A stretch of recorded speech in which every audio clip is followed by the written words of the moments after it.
Last time on آخری معجزہ.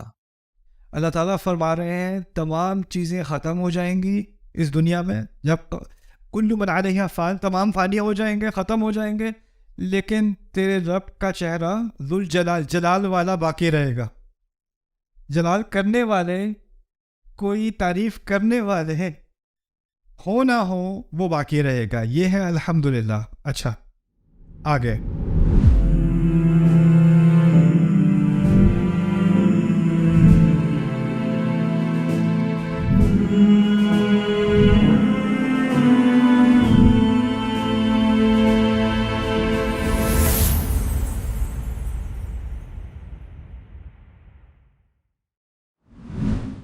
حکم بھی ہو سکتا تھا احمد اللہ، اللہ کی حمد کرو.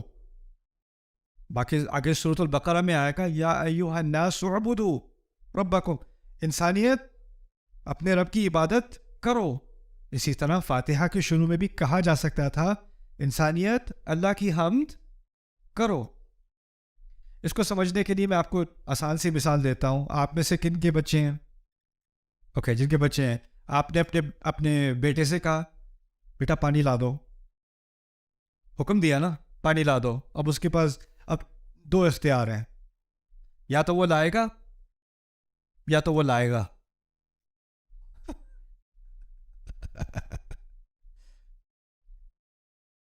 جب آپ عام طور پہ کسی کو حکم دیتے ہو تو بات کیا ہوتی ہے کہ اب اس پہ ڈیپینڈ کرتا ہے وہ کرے یا نہ کرے.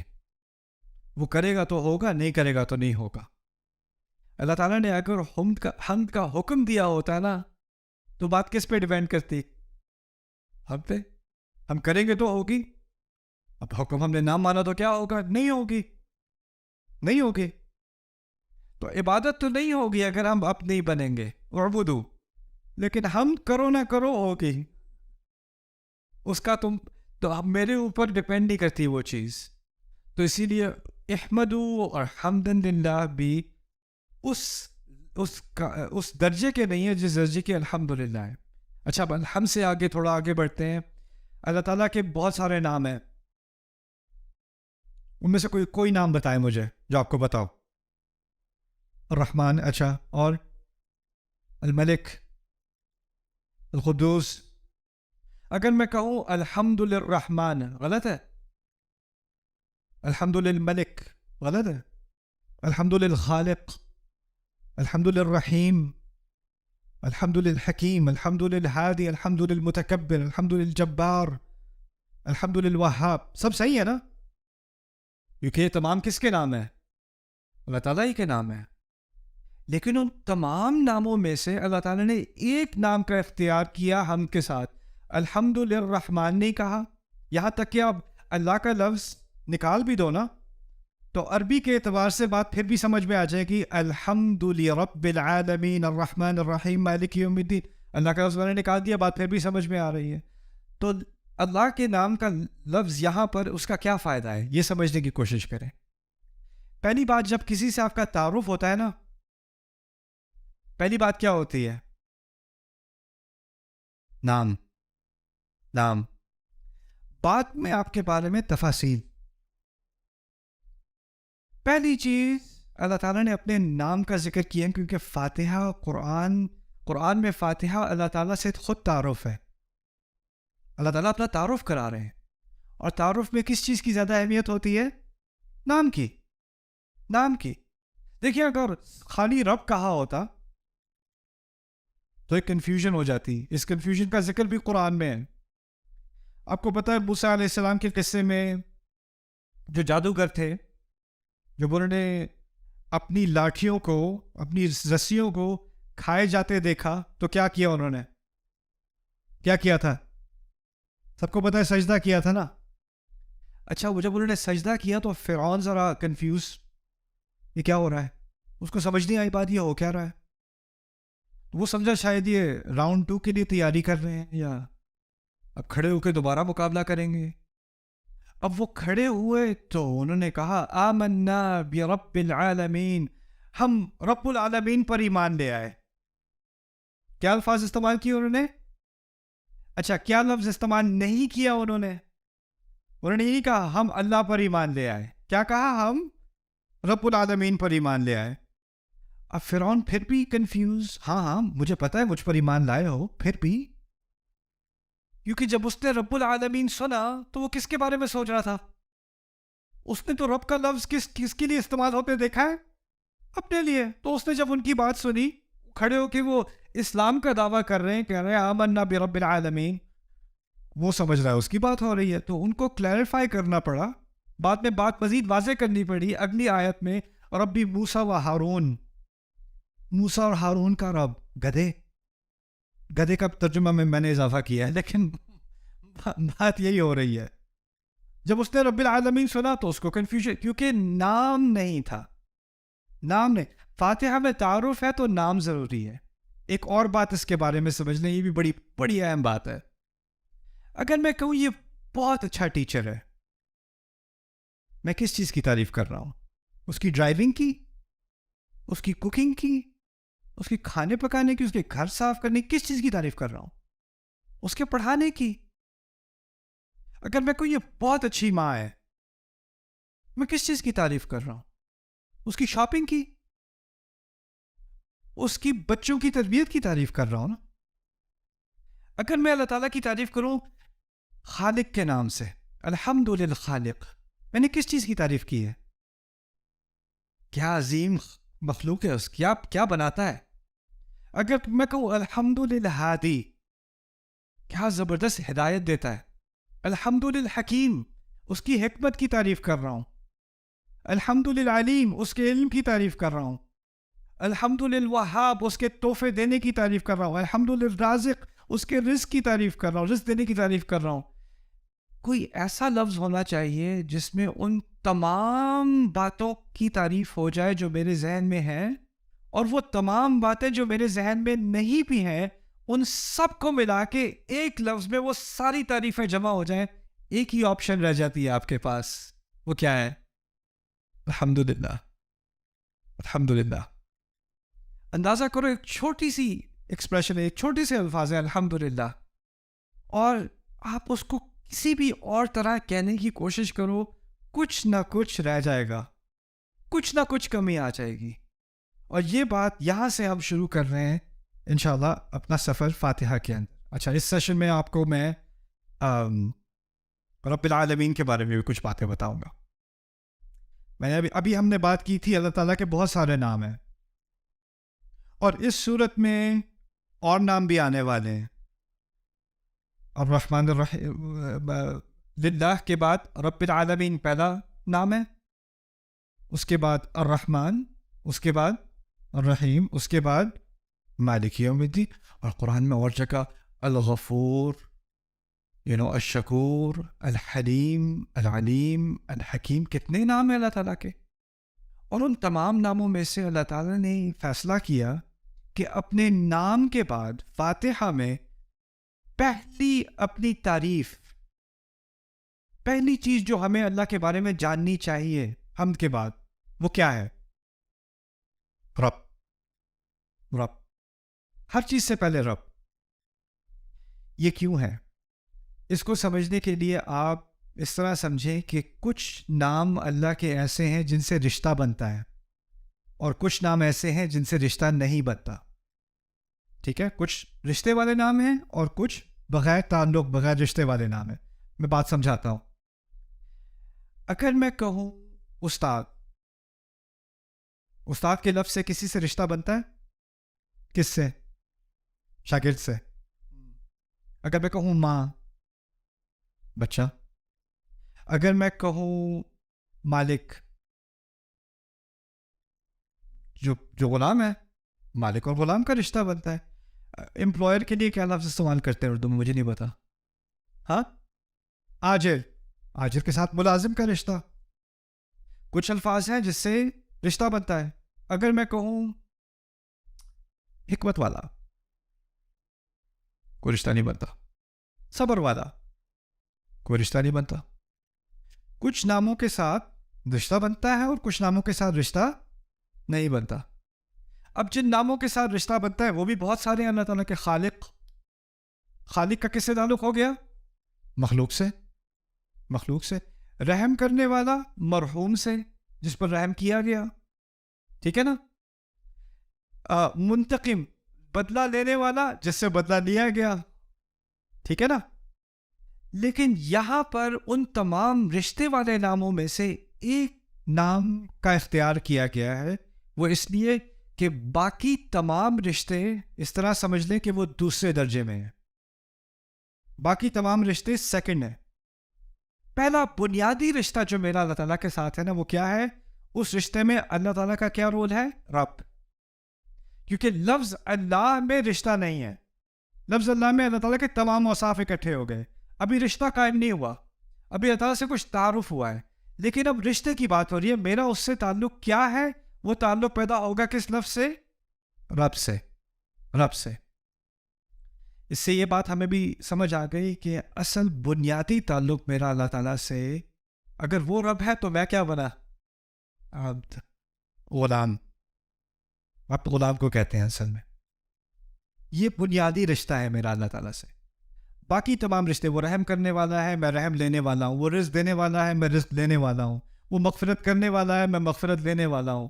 یہ سارے رشتے دوسرے درجے میں ہیں, اور یہ سارے رشتے ہو ہی نہیں سکتے جب تک کہ بنیادی رشتہ نہ ہو. دیکھیں, آپ کا ایک رشتہ ہے اپنے کیا امپلائر کے ساتھ, آجر کے ساتھ. اس میں آپ اس کے ساتھ جاب کر رہے ہو, لیکن اس رشتے میں کچھ دوستی بھی ہے, کچھ کبھی کبھی گپ شپ بھی ہے, کچھ اور چیزیں بھی ہیں. لیکن اگر ملازمت نہیں رہی تو وہ باقی سارے رشتے آٹومیٹکلی کیا ہوتا ہے؟ وہ ختم ہو جاتے ہیں. ٹیچر اسٹوڈنٹ کا رشتہ ہے, بنیادی رشتہ کیا ہے؟ اس نے سکھانا ہے, اس نے سیکھنا ہے. اس کے علاوہ اس میں شفقت بھی ہے, اس میں کچھ ہنسی مذاق بھی ہے, اس میں اور چیزیں بھی ہیں. لیکن اگر وہ بنیادی رشتہ نہیں رہا تو وہ باقی ساری چیزیں بھی, اس کی کوئی بنیاد نہیں رہتی نا. اسی طرح اللہ تعالیٰ کا جو ہمارے ساتھ رشتہ ہے اس کی بنیاد ہے کہ وہ رب ہے اور میں کیا ہوں؟ آپ. اب جب تک آپ رب کو نہیں سمجھیں گے, یعنی آپ رشتے کی ایک طرف کو نہیں سمجھیں گے, آپ کو دوسری طرف سمجھ نہیں آئے گی. لیکن کسی بھی رشتے میں, جیسے اگر ٹیچر ہوتا ہے, کلاس کے پہلے دن آ کے سمجھاتا ہے, دیکھو میں ایک مختلف قسم کا ٹیچر ہوں, میری توقعات یہ ہیں, میں ایسے ایسے قسم کا ٹیچر ہوں. ہوتا ہے نا. اور آپ کو, آپ کی زندگی میں آپ کو مختلف قسم کے عذاب, I mean ٹیچر ملے ہوں گے, اور ہر ٹیچر کی الگ پرسنالٹی ہوتی ہے کہ نہیں. وہ آپ کو سمجھاتا ہے کہ اس کی توقعات کیا ہیں, اس کی کلاس کیسے ہوگی, اس میں کیسا بیہیو کرنا ہے, کیا اس کی ایکسپیکٹیشنز ہیں. ایک ہی سیمسٹر میں, پہلے سیمسٹر میں کالج میں میرے 2 پروفیسر تھے, بالکل ایک دوسرے سے بالکل متضاد. ایک پہلے دن آ کے کہتا ہے تم سب کو میں نے اے دینا ہے. پہلی بات اس نے کی, تم سب کو میں نے اے دینا ہے, تم فکر ہی نہ کرو, بس تھوڑے سے کام, بہت ہی آسان کام تمہیں کرنے ہوں گے اور اے تمہارا ہے. شروع سے انکریج. اگلی کلاس میں گیا, شروع میں آ کے کہتا ہے تم میں سے اکثریت فیل ہوگی. شروع سے ہی جس نے ابھی سے اپنے آپ کو بچانا ہے وہ بھی دروازہ ہے, اس کو ریفنڈ کلاس کا مل سکتا ہے, وہ بھی جا سکتا ہے. لیکن تم سے اکثریت میں بتا رہا ہوں تم لوگ فیل ہو گئے. شروع سے اس نے کہہ دیا. اب رب کے بارے میں, رب کا ترجمہ کسی کو پتا ہے؟ مسئلہ یہ ہے کہ اگر اردو میں رب کا ترجمہ مالک برا نہیں ہے, لیکن ایک آیت چھوڑ کے مالک کا لفظ دوبارہ بھی تو آنے والا ہے نا, مالک یوم الدین. تو عربی میں تو رب اور مالک میں فرق ہو گیا کہ نہیں؟ تو اب اس فرق کو تو سمجھنا ضروری ہو گیا ہمارے لیے, ہے نا. تو آپ رب کو اچھی طرح سمجھ لیں. رب کے لیے 5 معنی ذہن میں رکھنے پڑیں گے, یا آپ کو ذہن میں یاد کرنے پڑیں گے, بعد میں ٹیسٹ کروں گا آپ سے. رب کا پہلا معنی ہے مالک. مالک. دوسرا معنی ہے, عربی میں بتا رہا ہوں, اردو میں ترجمہ بعد میں کریں گے, عربی لفظ سیکھ لیں تھوڑے سے. پہلا لفظ کیا ہے؟ مالک. دوسرا لفظ ہے سید. سید, یہ اردو والا سید نہیں ہے, سید صاحب. سید عربی میں کہتے ہیں سردار کو. سردار کو, جس کی اتھارٹی ہوتی ہے نا. پولیس والا جب آپ کو روکتا ہے نا تو اس وقت وہ سید ہوتا ہے. جب کورٹ میں آپ ہوتے ہیں اور جج بیٹھا ہوتا ہے نا تو اس وقت جج کیا ہوتا ہے؟ سید ہوتا ہے. حکمران بھی ایک طرح کا سید ہوتا ہے. قبیلے کا جو بڑا ہوتا ہے وہ بھی سید ہوتا ہے. گھر کا بڑا بھی سید ہوتا ہے. تو سید اس کو کہتے ہیں جس کی کوئی نہ کوئی سربراہی ہو, اس کی اتھارٹی ہو. ٹھیک ہے نا. پہلا معنی کیا تھا؟ مالک. دوسرا کیا تھا؟ سید.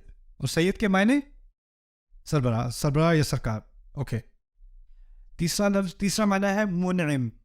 منعم, منعم انعام دینے والا, تحفے دینے والا, اس طرح سمجھتے ہیں, تحفے دینے والا. یہ بہت اہم لفظ ہے کیونکہ اس سے بات واضح ہوتی ہے کہ رب آپ کو وہ نہیں دیتا جس کے آپ مستحق ہوتے ہو. مستحق ہوگے تو اجرت دے گا. اجرت دی جاتی ہے ملازم کو, کیونکہ ملازم اپنے آجر کو, اپنے امپلائر کو ٹائم دیتا ہے, محنت دیتا ہے, اور اس کے جواب میں, اس کے عوض میں اس کو اجرت دی جاتی ہے. لیکن رب آپ کا مالک ہے. کیونکہ وہ مالک ہے, آپ کا کوئی حق ہے ہی نہیں. وہ آپ کا پورا سربراہ ہے, سید ہے, آپ کے کوئی رائٹس ہیں ہی نہیں. تو جب وہ کچھ دے گا تو وہ سیلری نہیں دے گا, پیمنٹ نہیں دے گا, اجرت نہیں دے گا. کیا دے گا؟ انعام دے گا. سو وہ منعم بن گیا, تحفے دینے والا. جو کچھ دے گا وہ تحفہ ہوگا. نہیں دے گا تو میں کمپلین نہیں کر سکتا. دیکھیں, آپ کا امپلائر آپ کو نہیں دے گا نا آپ کا پے چیک, تو آپ کمپلین کر سکتے ہو کیونکہ آپ کی ایک ارینجمنٹ ہے. لیکن رب جب دے گا تو شکر, نہیں دے گا تو میں پوچھنے والا کون ہوں؟ میرا تو ہے ہی نہیں وہ. منعم. کتنے ہو گئے؟ 3 ہو گئے. اچھا, چوتھا المربی. المربی عربی کا لفظ دوبارہ. مالک, سید, منعم, اور پھر مربی. مربی کہتے ہیں عربی میں جو پودے کو اگاتا ہے نا, اسے مربی کہا جاتا ہے. اوکے. جو باغبان ہوتا ہے نا, اسے بھی مربی کہتے ہیں. کسان کو بھی مربی کہتے ہیں. کیوں؟ وہ پودے کا بہت باریک خیال کر کے, اس کے ارد گرد کے کیڑے وغیرہ ہٹا کے, اس پر جتنا پانی چاہیے اس سے کم زیادہ نہ ہو, اور اس کو زیادہ آندھی نہ آ جائے, بہت زیادہ تیز دھوپ نہ آ جائے, ان سب چیزوں سے بچا کے جب وہ پودے کی نشو نما کر رہا ہوتا ہے, اس وقت اس کو مربی کہا جاتا ہے. یہی لفظ اللہ تعالیٰ نے والدین کے لیے استعمال کیا ہے کہ وہ بچوں کی تربیت کرتے ہیں. تربیت مربی سے نکلا ہے. تربیت یعنی جس طرح پودے کو اگایا جاتا ہے, اسی طرح بچے کا خیال بہت باریک طریقے سے کیا جاتا ہے. رب کے معنی میں مربی بھی ہے. مربی جو بہت خیال کے ساتھ ہماری نشو نما کرتا ہے, ہماری تربیت کرتا ہے. تربیت کا لفظ صرف اخلاق کے لیے نہیں, ہمارے ہاں تو اخلاق کے لیے استعمال ہوتا ہے. اس کی تربیت اچھی ہے, اس کی تربیت خراب ہے. تربیت کا لفظ اصل میں عربی میں گروتھ کے لیے ہوتا ہے. کسی چیز کو اگا رہے ہوں گے نا آپ بڑے ہو رہے ہیں, آپ کی قوت میں اضافہ ہو رہا ہے, آپ کی عقل میں اضافہ ہو رہا ہے, آپ کی صلاحیت میں اضافہ ہو رہا ہے, وہ سب تربیت کہا جاتا ہے اس کو. اب کتنے نام ہو گئے؟ 4. اب آخری نام قیم. القیم. القیم آسان لفظ ہے, قائم رکھنے والا. ابھی یہ نئی بلڈنگ بنی ہے, ٹھیک ہے. بلڈنگز کے ساتھ کیا ہوتا ہے کہ کچھ عرصہ گزر جاتا ہے تو اس کو آپ کو مینٹین کرنا پڑتا ہے. چھت کا خیال کرنا پڑتا ہے, فاؤنڈیشن چیک کرنی پڑتی ہے, سیلن وغیرہ لگ جائے دیکھنا پڑتا ہے, مینٹیننس ہوتی ہے. ہمارے جسم کے اندر بہت سارے سسٹمز چل رہے ہیں, ان سب کی بھی کیا کرنی پڑتی ہے؟ مینٹیننس کرنی پڑتی ہے. لیکن ہماری مینٹیننس کیا ہے کہ کھانا بہتر کھاؤ, اپنی نیند کا صحیح طرح سے اہتمام کرو, گیٹ انف سلیپ, رائٹ, اور تھوڑی ایکسرسائز کر لیا کرو. یہ فزیکل مینٹیننس ہے ہماری.